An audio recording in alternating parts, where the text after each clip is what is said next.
Welcome to the island of Martinique.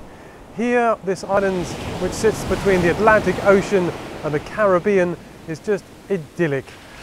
Most days you'll find that the temperature averages around 30 degrees or so.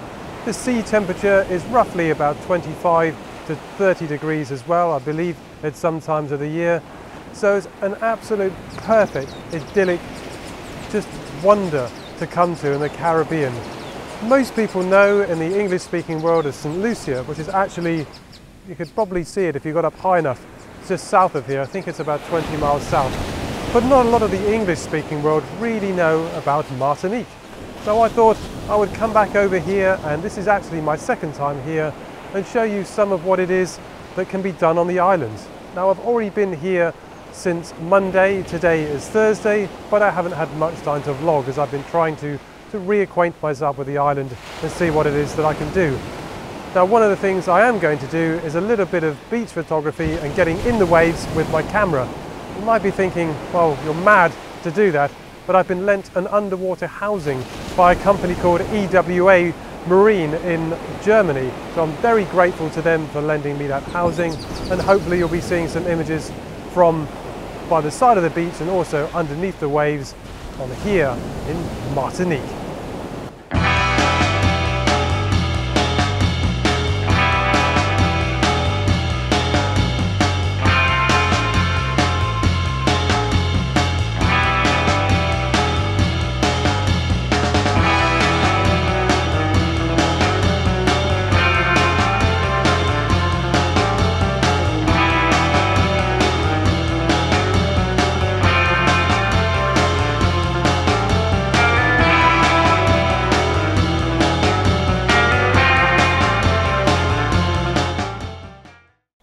This morning and this afternoon I've had an opportunity to use the EWA Marine housing for my digital SLR. Now, there's some things that I did come across that were a little frustrating for me personally, but it might not be for others. But what I want to do is, I can't really show you it in use because I'm on my own, but I think what I'm going to do is a review of the housing when I get back home to France. After that, and after me swimming around with the fishes, and some of that was taken with the EWA Marine housing and also with my GoPro, I've come up and I've been driving around trying to find a really nice point of view for the end of the day, and I found something back there. It might not seem very good from where I am, but I've got some kind of view, and I know on the way up here to where I am I've actually passed another view as well. So at the moment I'm taking advantage of what I do have, and I'm doing a bit of a time lapse. And I'm going to drive back down this supposed road, because it's not even on Google Maps, and then go and find another view that I saw out of the corner of my eye on the way up. So I'll just leave you with the time lapse that I'm doing right now with this view on the western coast of Martinique.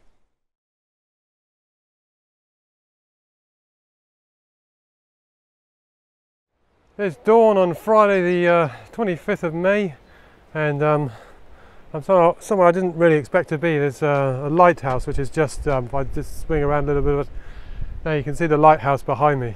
It's taken about a 30-minute walk or so from where I've left the car.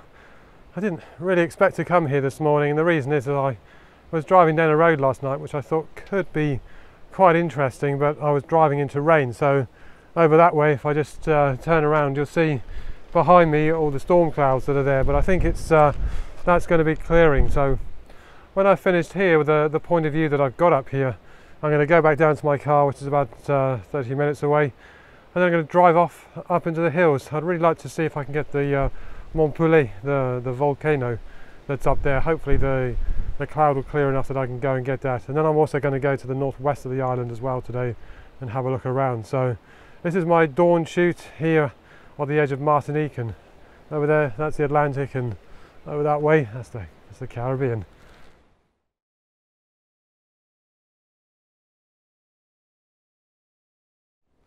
If you're a regular to my travel vlogs, then you'll understand my need to wait for the light. Now behind me you can see over my right hand shoulder that the light is looking very nice indeed, and it's the kind of light that I really want to use to present the island of Martinique. Why would you really want to come to this place and it's just raining? which it did yesterday morning, it just rained in buckets. So if I just spin the camera around, and you'll see what would have been over my left shoulder, you can see over there, there's lots of rain clouds which have disappeared this morning. So this is why when you're doing travel photography, you must have lots of patience and to just be able to wait it out and just keep an eye on the weather, watch where the clouds are going and just go, right, okay, this is really what I want. So at the moment the sun, as you can see, is over my left hand shoulder, and there's these trees in front of me which are just being illuminated. It's really what I want. And with the cloud pushing away as well, what I'm thinking is this is going to be ideal time-lapse photography. So I've done a few time-lapse already on the island, but up here I don't think I'll be coming back to this point again. So I'm going to get the time-lapse while I'm thinking about it and put this in the sequence as well for your enjoyment.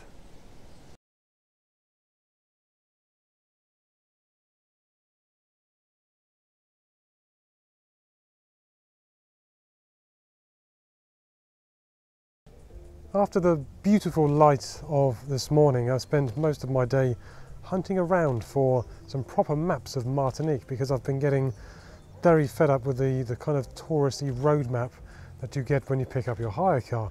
So although I've had a good scout around the island, there's still things that I don't really know about. So I've got the French equivalent of the Ordnance Survey Maps, which is called IGN, and it was a bit of an escapade just finding those as well. A few stores down in the village below me, they just looked at me in bemusement, and so I ended up having to drive all the way to the capital, Fort-de-France, to go and actually get the maps of the island. So thankfully I found them, but one of the things that I did pick up from one of the shops down there is with this nice viewpoint that overlooks the village of San Pierre. And San Pierre is famous because in I think it was the 1920s, it was destroyed by the volcano, which is, you might be able to see there's lots of cloud up there behind me. That's the volcano, which is still active, Mont Pelée. So feeling a lot happier, I should say, than I was earlier on today, because I was starting to find things a lot better. After I've dispensed with this particular view here overlooking San Pierre, I'm going to go up to around the volcano Mont Pelée, as I know that there is definitely a view up there. I'm hoping I can get a decent sunset, although it's starting to trickle down with rain at the moment, as you might be able to see on the GoPro. So whether it works or not, I don't know, but in the meantime I'm doing a time lapse of the rain going over San Pierre.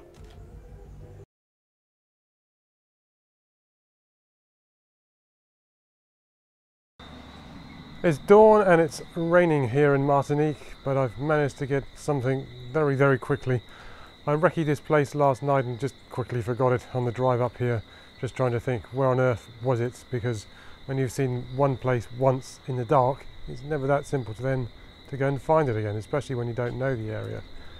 So I've got the sunrise, which you can see behind me is going on, and I got it with a little bit better light than what there is right now. So I've got something in the bag, but it's difficult because the rain, or it was raining, was actually coming this way. So the rain was hitting the front element of the lens, which is a little frustrating, but I might just wait another 10 minutes or so and see what it does, because I really kind of like this spot. It's one of the best dawn positions I've found so far here on the island. So if I get something, I'll flick it up after me wittering on.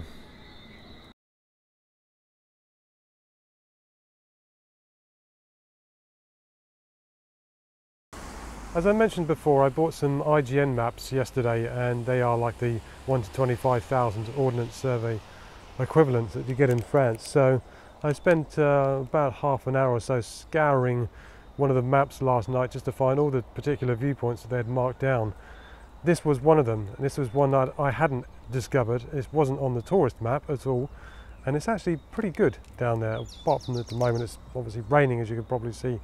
So what I'm going to do is note this for tomorrow morning, see how far it is from where I'm staying. And I'm actually staying on that peninsula back there. That's called the Presqu'île de la Caravelle. So I'm going to come back here tomorrow morning, I think, and get that particular view at dawn, because I think that's going to work very nicely. After the rainy start of this morning, I headed off to the southwest of the island to do a baptism of scuba diving. and for a couple of hours or so I was led down underneath the ocean waves to a depth of 6 meters or so. So they give you about 25 minutes or so, and an instructor leads you down, and it's just beautiful underneath the waves here on the island of Martinique. It's certainly something that you should do if you ever get the chance, not just here in Martinique but also in places like the Mediterranean and that, which are not that far from, say, the United Kingdom or France. You get clear crystalline blue waters and beautiful ocean life that you can see down there beneath the waves. So something I thoroughly recommend, and in a few days time I'm going back again to do even more of it, so hopefully I can take my camera or GoPro down and we'll be able to capture some of that tropical paradise that's underneath the waves there. Now it's near the end of the day here. There's about an hour and a half or so to sunset, and I've come up to a place called Montgomier, and this is one of the viewpoints on the island, one of the real viewpoints, and you get a 360-degree panoramic view across the whole island of Martinique. You can't see everything, but you can see certainly quite a lot, and I'm just waiting for the passing cloud to reveal the sun so I can get the panorama behind me. I've set up my camera as I'm going to do a very big panorama of what is down there is Sainte-Anne, and I think it's I can't even remember now off the top of my head, sorry about that, but basically it's the famous beach of Sainte-Anne is over that way. So I'm just going to do a huge panorama, and hopefully it should come out very nice, and if it does, if the sun does come back, which it should do, then I'll flick it up just after this.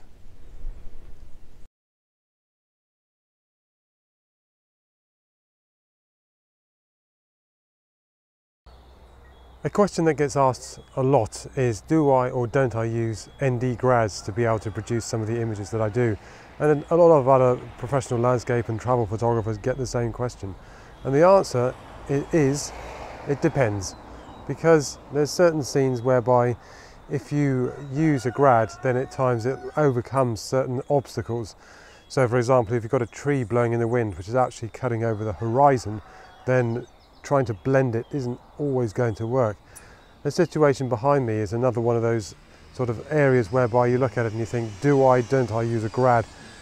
I just tried using a grad on the scene and it didn't really work, as I'm having to stack quite a lot of ND filters over the top, so ND grad filters. So I'm looking around 5 stops or so, because I'm looking not directly into the sun but not far off. So what I've done is I've taken 3 different images that I'll blend later on when I get back home. But these are the kind of situations that I'm having to look at all the time and think, do I use a grad? Do I not use a grad? What's the advantage if I blend it? Is it going to give me what I want? So, and I'll just show you what it is that I've actually done with this particular scene as far as trying to work out the exposure, and then you might have an idea. Now you can't really see the whole of the scene as it were on the GoPros if I just point it down there, because you can see how much is blown out just here in the sky. So this is obviously the problem I'm having to deal with. As you can see where the sun is, it's basically, I put my finger there, that there is the sun. So when I look at the back of my camera, I'm having to sort out 3 different exposures. So I just push it up like, say, around there or so, around 1/8 of a second at f11.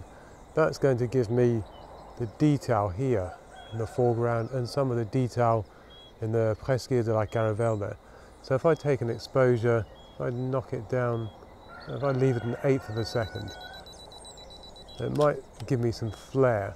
So you can see there where it's overexposing. If I pull the photo back up on the back of my screen, you can see here all of this is burning out. So I think, okay, so if I bring this down, I could then take one of, say, in 1/11 of a second, and what that's going to do is going to bring in more of the island.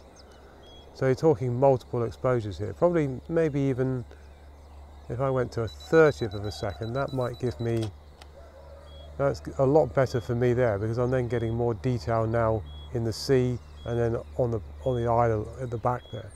But I'm still got all of this here burned out, the sun, which is just about to drift beyond the cloud. So I'm just pull the exposure down, make it quicker and quicker. Somewhere maybe 160th of a second. And so it's not really burning out anymore. And I can see on the histogram there that it's pulling across very nicely. So it's going to take about 3 different exposures to blend this scene together. So this is, if you use a grad, what you do find is that you start having to use grads on the top and then also do reverse grads to even out the top of the exposure, whereby it gets just too dark at the top when you start using too many grads. So that's one of those problems that you have to deal with when you're out here and just thinking, what do I do with it? And that's what I'm going to do with it, is a blend.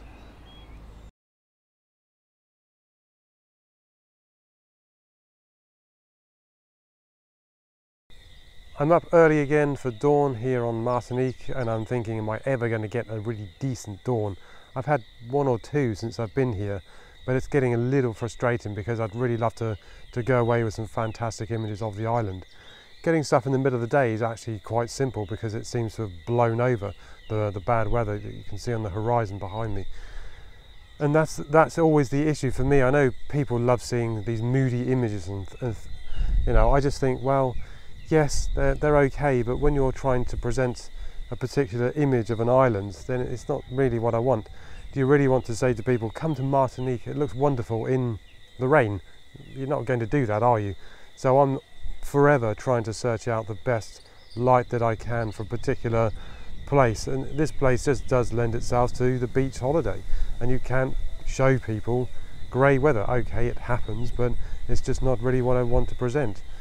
I've got a moody sky on the horizon over there. Is it going to work? I don't know.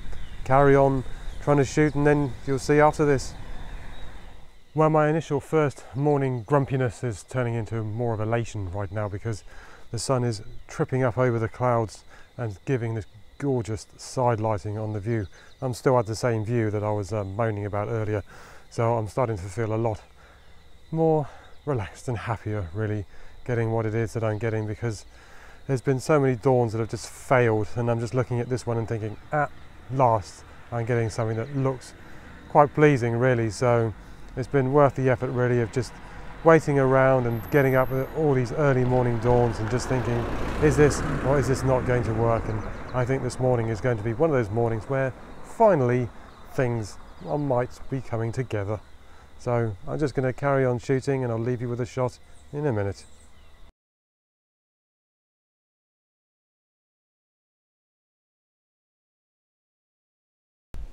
After this morning's sunrise, where I wasn't quite sure if I was going to get anything or not, and I think I have got something, I quickly went back to my apartment before coming back down to the south of the island.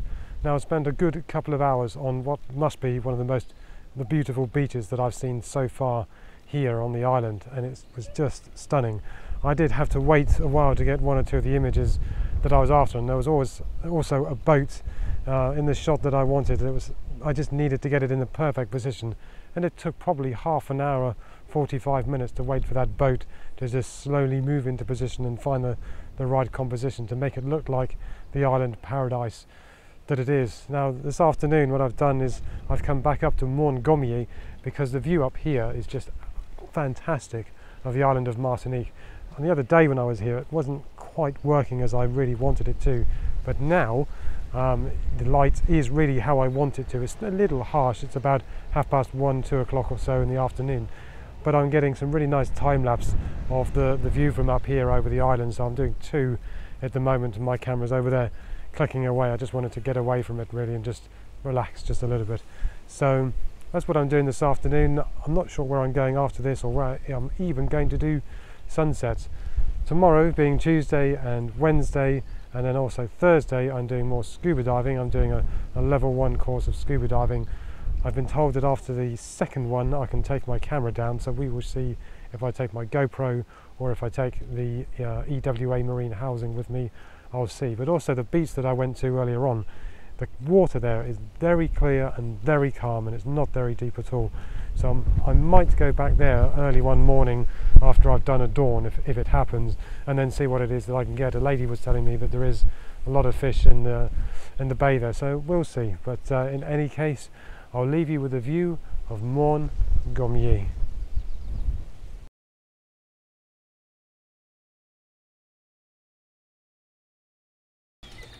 I'm up early again for dawn, and I keep wondering if I'm ever going to get a really good dawn when I'm here. I kind of missed one when I was at the lighthouse a few days ago, which is unfortunate, but you know, that's not going to go away. I'm sure I can come back and get it another time. But most of the dawns when I've been getting up, there's either rain or on the horizon there's this bank of cloud which is stopping the first rays of light hitting the land. Now the sun has come up above the horizon from what I can see, and I'm just going to have to wait probably maybe 10 minutes or so, if the cloud's coming in the right direction, for the sun to elevate itself above that level of cloud. Hopefully though, when it does, because there's not, from what I can see, a lot of colour in the sky right now, it's more over that way. Hopefully what I can get is nice side lighting on the eastern coast of the island here, so we'll see, but whatever happens, you'll see what does happen coming up after this.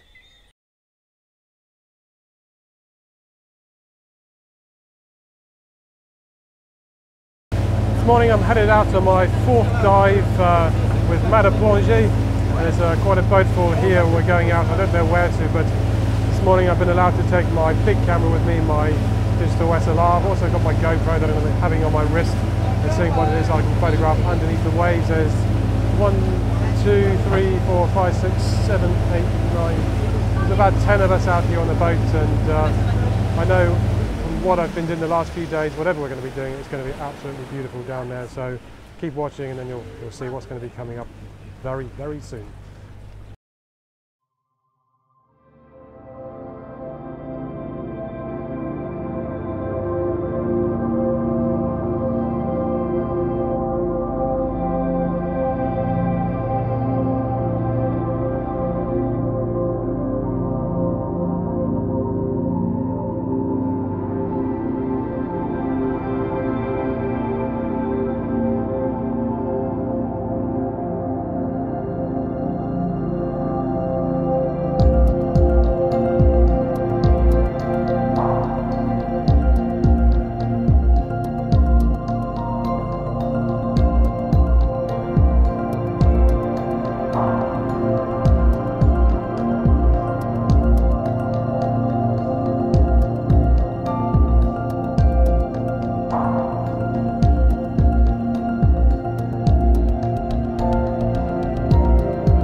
It's my last morning in Martinique. My plane is in about 3 hours time. I've got a very, very long journey back via French Guiana actually, although I'm not staying. I've got 5 hours in Cayenne airport today, which is going to be interesting to say the least, to see if there's anything to do or not, as it's been a while since I was in French Guiana. So as you can see behind me, dawn isn't the most interesting dawn that I've ever seen since I've been on this island. But what can you do? That is the real life of a landscape and travel photographer who's working full time. You go somewhere, you get up and you think you're going to have the most amazing dawn, and it's just grey and miserable. What do? So that's the life of a working travel photographer. It's just part and parcel of the job. In any case, I hope that you've enjoyed a look at the island of Martinique. I hope that you've enjoyed seeing some of the underwater photography in its infancy, something that I would love to continue if I can over the coming years, because the life underneath the ocean waves is just utterly stunning down there, and it really has to be seen. If you ever want to do a baptism, certainly go off and find somebody that can help you do that. Speaking of help, I'd like to thank the tourism committee of Martinique when I walked in their office last week, and they gave me a little bit of advice about some of the places on the island. I'd like to thank the owner of Montgomier, who was gracious enough to give me some of his time and was explaining his point of view that's up in down in the southeast of the island. He was extremely interesting to talk to, that gentleman. Sorry, I can't remember your name. And then who I really would like to thank for pushing my photography now into a different area is Mada Plongée in the southwest of the island in Anse-d'Arly. David and his team, they basically equipped me with the basics of scuba diving over the last few days and the end of last week, and they got me to a point where I was able to start feeling comfortable doing what it is that I really wanted to do on this island, which was the beginnings of some underwater photography. So David of Mada Plongée, thank you so much for what you did for me. His team as well were great, as Xavier, who showed me how to put the scuba bottle together, the bottle that you use to dive with, and put it on the jacket, all those kind of things. And Margot, who gave me my baptism down underneath the ocean waves for the very first time. It was an absolutely amazing experience, and Margot, I can't thank you enough for that. And also the last dive that we did together, which was brilliant, where we just, if you remember, we went out looking for turtles to see if we could find them. We wanted to do just a little bit of an exploration. It's like, do I want to go on exploring? Yeah, why not? And of course we saw that baby shark down there that you pointed out to me, so what a fantastic experience. So thank you so much to Mada Plongée and everybody there, and all the people that I met as well during my dives. So that's it for Martinique. I'm not sure what's coming up next. Certainly location wise, I don't know what's coming up next. It might be that it's going to be Provence, as I'm in Provence in a month's time with David Clapp. So until then, thank you so much for subscribing. Thank you so much for watching. Thank you to all my old subscribers. Enjoy Martinique. If you ever get the chance to come here, do come here, because it is very beautiful.